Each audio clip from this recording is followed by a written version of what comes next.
Welcome back to another Spilldrop video. Today I'm going to show you 6 new super modules that I've come up with over the past couple of weeks. For today's video, we're going to be focusing exclusively on 2x1 layouts. So these are going to be 2 squares situated right next to each other with one primary point of entry and exit. These are pretty common room layouts in a standard Rust base, so you may be able to find a number of uses or iterations of these designs that will fit right into any of your existing base builds. So without further ado, let's go ahead and jump straight into the first module we've got here on the left, and this is going to be a high density loot storage room. We've got 2 of these half-high bamboo shelves down here, 10 barrels all along that wall. See, we've got a number of small boxes squeezed in along this wall here and on shelves additionally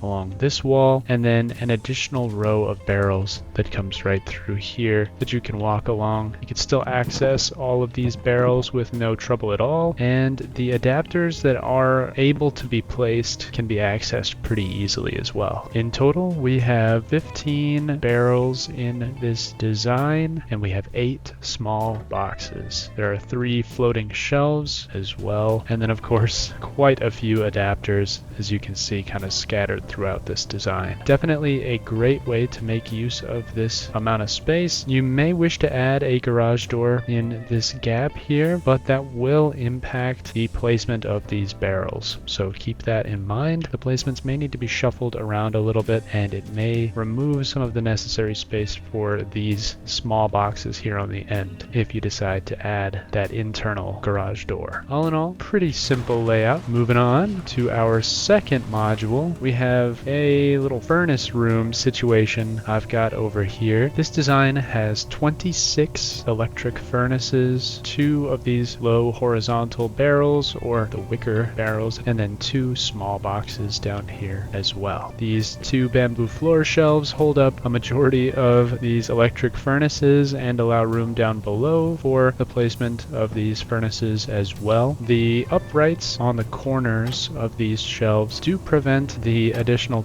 2 furnaces from being placed down here, which is kind of a bummer, but that's the primary limitation of this design. Otherwise, definitely a great way to get quite a lot of smelting out of a very compact space. So this is a very useful module if you're living in a very large base, or if you're setting up a shop that will be supplying smelting services to a very high pop server. This is not a design that the average player would necessarily need, but if you really want to cook up everything that you've got really quickly, this is a pretty good way to do it without taking up too much space. Now, the next 3 modules I have are 3 evolutions of the primary TC room and the adjacent room in the 2x1 module. So we're going to start with a tier 1 module, move on to a tier 2 module, and then finally end up at a tier 3 module. The tier 3 module may be a little bit polarizing, but I'll explain the reason why I laid it out the way that I did once we get to it, and you can kind of weigh the costs and the benefits for yourself to determine if it's something that you would like in your base. To start, we're going to look at the tier 1 core evolution module over here on the right. Straight away, we've got 2 workbenches that are going to be essential with getting your start on a server: the tier 1 workbench and the engineering workbench. We also have a refrigerator there, which is also key to survival in Rust now that the Face Punch team has added expiration timers on the food items in Rust. That's why I've incorporated that into this module. All of these designs also feature 2 sleeping bag spawn points, so if you're working with a teammate or if you just want to have extra room to spawn somebody in if you need a blueprint or something like that, these modules will give you room for 2 bags within the 1x2. The only other thing in this module that's worth mentioning would be the 2 small boxes down here underneath the engineering workbench. And then through here, we've got the TC room. 2 small boxes here on the floor, a tier 1 weapon rack down here. We've got a low grade based furnace in here as well. 6 barrels worth of storage on this standing bamboo shelf. And then our tool cupboard, of course, back here in the corner. I've added as many of these adapters as I could. If you decide you want to incorporate more automation into your bases,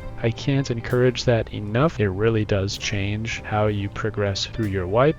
Moving on, we're going to take a look at the tier 2 module here. For the tier 2 module, we've got the tier 2 workbench, of course, a number of small boxes down along the floor, a mixing table here, and a weapon rack up above. I really like the way that these weapon racks allow you to display tools and weapons, showcase your skins, indicate the ammo levels on each of the weapons, and it also provides some really nice ambient lighting in your base, so definitely something that I really like to use when I can, and something that I incorporate into my modules when it feels like they need that extra kick. I've also got the sleeping bags here that I mentioned, and then through this way into the core, we have some pretty creative furnace placement here. This did take me quite a long time to get all 4 of these placed. I find it's much easier if you freehand these 2 furnaces first, get them as far over to the shelf as you can, and then you can actually snap at least this one and sometimes this one in here with relative ease once you've got these 2 placed. Of course, you want the adapters on this back row first, so that way you can put in this front row with no trouble. Also in this module, we have the low tier weapon rack up here on a shelf. I really like including unusual placements in my modules, so I haven't seen a lot of people using these floating bamboo shelves with the weapon racks on them yet, and since there's really not a lot of space to navigate in here, I wanted to make sure that whatever I put on this shelf would be narrow enough to allow you to pass through. The small boxes didn't really let that happen, so I was looking for something a little bit smaller that would still work, and I just really liked the way that this came together. Alternatively, you can use another weapon rack like this one here if you'd like. We've also got 6 frontier barrels in here, just a slight step up from the wicker barrels that we had in the last module, at least in terms of aesthetic, and of course our tool cupboard in the back. So still 6 barrels worth of storage. Got 1 less small box worth of storage in this design, but with the extra weapon racks, any tools or weapons that you may have in that extra box can always be scattered across these 2 deployables as well. I think the real high point of this design would be the furnaces. I like to tie these furnaces directly into my tool cupboard as some overflow upkeep, so you'll have ore running from one of these barrels into these furnaces where it will then cook, and if there's room in the tool cupboard it will funnel its way in, and if there's not room in the tool cupboard then those metal frags or the HQM will just remain inside these furnaces waiting for more slots to open up. Before we get into the final evolution of the TC super modules here, I want to encourage you to like the video if you haven't already. Also, consider subscribing. It's free and it's a great way to show your support not only to me but to the greater Rust community, and it means so much. Now let's get back to the tier 3 TC super module, and as you would expect, there's a tier 3 workbench in here. We also have a locker here for rapid rekitting, a couple of boxes up on top of the workbench that I placed by first placing that shelf as high as it would let me while still allowing room for these small boxes. You kind of have to experiment with it a little bit to get that right. And then I squeezed the tier 3 in here as close as I could get, so there's still a little bit of a gap there, but it doesn't completely ruin the module because, as you can tell, everything is still completely contained within the module itself. I still consider that a win, even though it's not quite a perfect placement. There's also a small box down below the tier 3, and I was surprised to discover that you can put 2 auto crafters even with those boxes up there, which would generally block the placement for this auto crafter. We also have an electric furnace here just to kind of take up this little bit of space that we had, and this is the part of the module that I thought would be a little bit polarizing for storage in this module. I opted for small boxes, 21 to be exact, rather than the large boxes or barrels that are more commonly used in primary loot rooms or TC rooms like this. And the reason I've chosen the small boxes is that while the barrels and boxes all have 4 adapters each, the small boxes take up significantly less space, as well as having the option to be placed on these floating shelves and have 2 storage adapters each, allowing you to tie these boxes into each other and into other automated modules in your base, and using these boxes as individual nodes rather than combining or splitting your pipes countless times throughout the base, as many industrialists often do. I find using too many splitters and combiners to be very, very confusing, and if you've got a good system for labeling these small boxes, whether that's through skins or signs or what have you, it can be pretty easy to know exactly what's going to be in each of these boxes just by looking at them. With all these different adapters, you can tie each box into a different automated system. The storage comparison for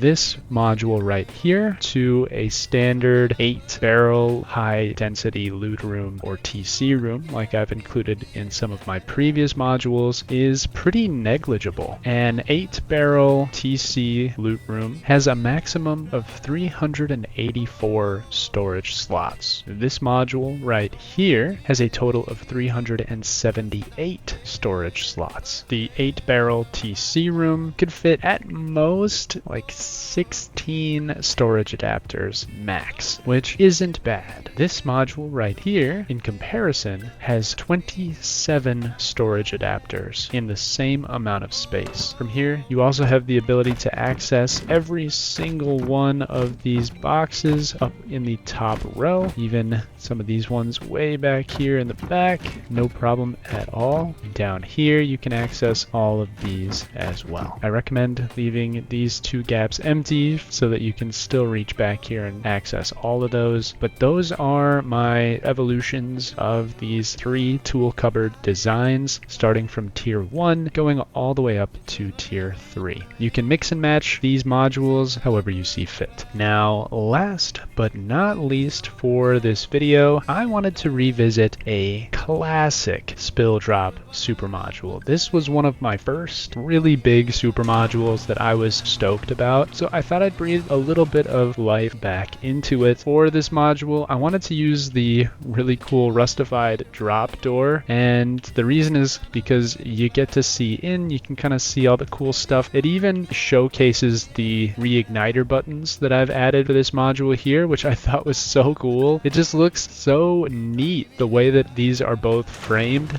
Opening this up, it's gonna get loud here. We're looking at 24 electric furnaces squeezed into a single 1x1 square with so little overlap. Now you can see just a tiny little bit of these furnaces sticking through, and in some places you can open them, like right there, you can see that. I think that's the only one that you can actually open, and it's kind of tricky to hit that angle, but all of the rest of them are squeezed into this 1x1 in a super efficient and very aesthetically pleasing layout. These 2 buttons here are kind of a holdover from back in the day when you needed an ignition source to turn these furnaces back on after a server reset. So I went ahead and just left them in this module, just on the off chance that somewhere down the line somebody has a hard time getting their furnaces back here to turn back on. They don't have to completely tear apart the module to do it. They can just hit these little buttons. Those igniters will turn on the entire back row and a good fraction of the front furnaces as well, and save you a little bit of time. It's kind of old head coded, I'll admit, and probably no longer relevant, but I'm just gonna keep them in the design because it gives me a little bit of peace of mind. Added to this module, we've got here just a pretty basic utilitarian dump module. It's got a barrel here for any overflow overflow a bunch of barrels up here for primary drop-off of raw ore, a repair bench here for fixing up your jackhammer and chainsaws, anything like that that you need to go back out and farm, some little toolboxes here, and a barbecue grill. Now, I have one gripe right now that I would like to share with any Facepunch team members who watch this video, of which I doubt there will ever be any, but on the off chance that any of them do watch this, you see what I'm looking at here? Do you see that? Do you see that gap? And I can't place this. And if I flip this box around so that both of these adapters are facing each other, I still can't place it. It doesn't make sense, Facepunch. Look at how this box literally overlaps this adapter, but I can't put this adapter on the side? How does that make any sense? Can we get a fix, Facepunch? I know it's low priority, but I mean, come on. Like, tell me that wouldn't look so cool having two adapters on one of these repair bench setups. I mean, it's perfect for it. So please, Facepunch, if you're watching this, consider my request. Anyway, that is all that I have for today. 6 super modules based off of the 2x1 footprint that is incredibly common in just about every Rust base. If you haven't already, I would love it if you would go and check out my recent base build. The super sweet 2x2 incorporates 2 bunkers in the design. It has 2 shooting floors. I think there's some cool modules included in that design as well. So if you haven't yet checked out that video, go give it a watch, and if you aren't already, consider subscribing to the Spilldrop channel. I do really appreciate your support. As always, I am your friend Spilldrop. Thank you so much for watching, and I will catch you in the next video.